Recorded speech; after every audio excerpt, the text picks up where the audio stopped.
ان لڑکیوں نے اپنے شوہروں کے ساتھ رہنا پسند کیا۔ روایت کے لفظ یہ ہے کہ جب وہ یہاں پہ پہنچا تو رسول اللہ کی آنکھوں سے آنسو گرنے شروع، کیونکہ سمجھ تو گئے تھے بھی اس نے کیا کیا۔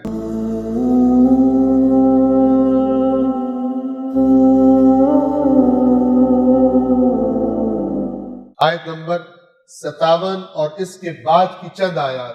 ابھی تک تو شرک کی بات ہو رہی تھی، اور اب وہ بری رسم کے جو میں نے پہلے اشارہ کیا، بچیوں کو زندہ درگور کرنا، جو اس کے بارے میں تاریخی واقعہ آیا ہے، چند واقعات آئے ہیں کہ یہ رسم شروع کیسے ہوئی تھی۔ کہ دو قبیلوں کی لڑائی ہو گئی، شکست ہوئی، اس قبیلے کی عورتیں جیتنے والے قبیلے نے وہ لے گئے، ان سے شادیاں کر لی۔ کچھ عرصے کے بعد دونوں کی صلح ہوئی تو انہوں نے اپنی عورتوں سے، بچیوں سے کہا کہ ہمارے ساتھ واپس چلو، تو ان لڑکیوں نے اپنے شوہروں کے ساتھ رہنا پسند کیا اور ساتھ نہیں گئی، تو ان کو اپنی انسلٹ فیل ہوئی، اور وہاں سے انہوں نے کہا کہ بچیاں جو ہے یہ تو اس طرح کرتی، لہذا انہیں زندہ ہی نہیں رکھنا آیا اس طرح۔ بہرحال جو بھی کاز ہو، یہ رسم بڑی جاری تھی مشرکین مکہ میں، اور چند واقعات ہیں جو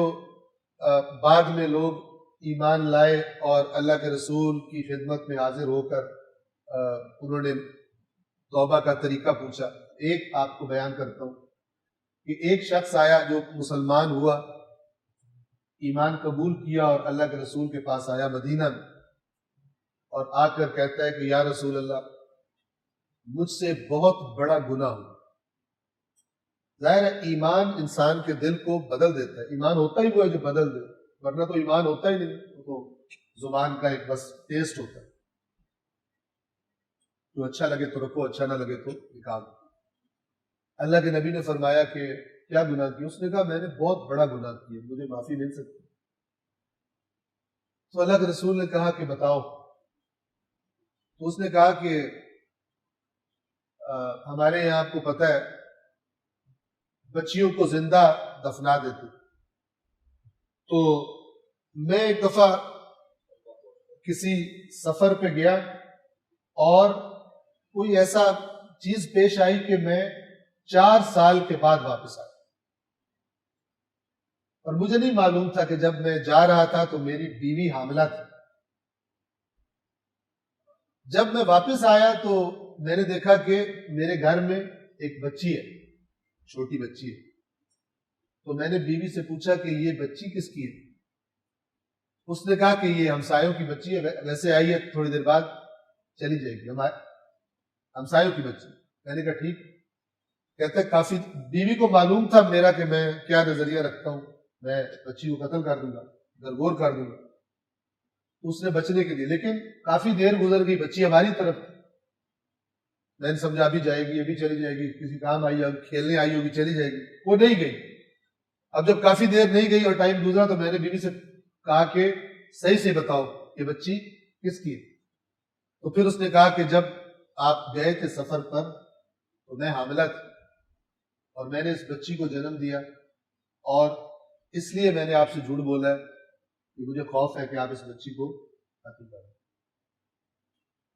تو اس نے وہی کیا جس کا اس کی ماں کو ڈر تھا، اس نے بچی کو لیا، اب 3 سال کی ہوگی یا اس ایج کی ہوگی، تو یہ اس بچی کو لے گیا اور ایک ویرانے میں جا کر یہ خود اللہ کے نبی کو بیان کر رہا ہے، کہتا ہے میں نے گڑھا کھودنا شروع کیا تو وہ میری بچی میری مدد کرنے لگی ساتھ ساتھ، کہ میرا باپ جو ہے وہ گڑھا کھود رہا ہے تو میں بھی گڑھا کھودوں ساتھ۔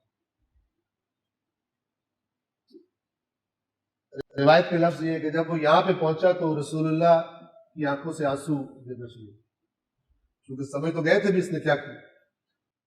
تو کہتے جب میں نے گڑھا کھود لیا تو میں نے اس کو اٹھا کے اندر پھینک دیا، دھکا دیا اس گڑھے میں، اب وہ مجھے، اور میں نے مٹی پھینکنی شروع کی، ایک ہاتھ سے میں نے اس کو پکڑا ہوا تھا تاکہ باہر نہ نکلے، اور وہ ہاتھ پیر مارتی تھی اور کہتی تھی کہ میرے ساتھ، بابا کہہ کے مجھے پکارتی تھی، کہتی تھی میرے ساتھ کیا کر رہے ہیں آپ، کیوں کر رہے ہیں؟ لیکن میں مٹی ڈالتا جا رہا تھا۔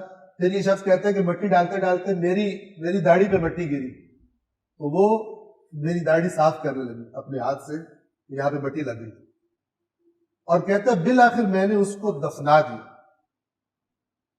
یہ واقعہ سنا کے اور پھر اللہ کے رسول سے کہتا ہے کہ یا رسول اللہ اس گناہ کی اللہ تبارک و تعالیٰ میرے گناہ کی توبہ قبول کر لے گا؟ بہرحال اللہ کے نبی نے فرمایا کہ خداوند عالم سے توبہ کرو، یا فرمایا کہ غلام آزاد کرو. لیکن اس کے ساتھ ایک اور روایت پڑی کہ ایک بندہ تھا جس نے 11 بیٹیاں اپنی رسول پاک کے پاس آیا اور کہا مجھے 11 بیٹیاں پیدا ہوئی تھی، میں نے 11 کی 11 زندہ دفن کر دی. اب یہ اس رسم کے تناظر میں اللہ تبارک و تعالی یہاں پر فرما رہا ہے آیت نمبر 57 سے. اب دیکھیں انہیں بیٹیاں سخت ناپسند تھی جس کے درگور کر دیتے تھے.